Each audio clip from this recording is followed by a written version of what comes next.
ጌታችን መድኃኒታችን ኢየሱስ ክርስቶስ ነው።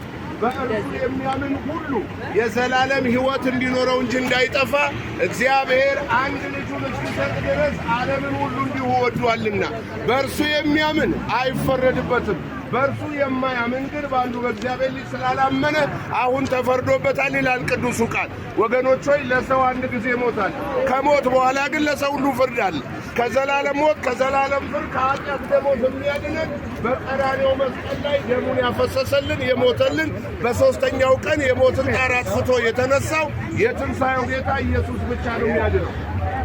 ክርስቶስ ኢየሱስ ኃጢአተኞችን ሊያድን ወደዚህ ምድር መጣ የሚለውን የእግዚአብሔርን ቃል ሰዎች ሁሉ እንዲያምኑትና እንዲቀበሉት ይገባል። ምክንያቱም ሰዎች ሁሉ ኃጢአት ሰርተዋል፣ የእግዚአብሔርን ክብር ጎሏቸዋል። አንድ ጻድቅ የለም። ወገኖች ሆይ ጽድቅ በክርስቶስ ኢየሱስ ቤዛነት በኩል እንዲያው በጸጋ ነው። መዳን የዘላለም ሕይወት ወደ እግዚአብሔር መንግሥት መግባት በኢየሱስ ቤዛነት በኩል የሚገኝ ነው። ሌላ አማራጭ የለም ወገኖች ሆይ። በልብ ደልቆ የሚያንኳኳለው ማንም ድምፄን ሰምቶ ቢከፍትልኝ ወደ እርሱ ገባለሁ ይላል የእግዚአብሔር ቃል። ፈቃድ እየጠየቀ ነው። ልብሽን ስጪኝ፣ ልብህን ስጠኝ፣ ልብህን ክፈትልኝ እያለ በዚህ የምሥራች ፈቃድ እየጠየቀ ነው።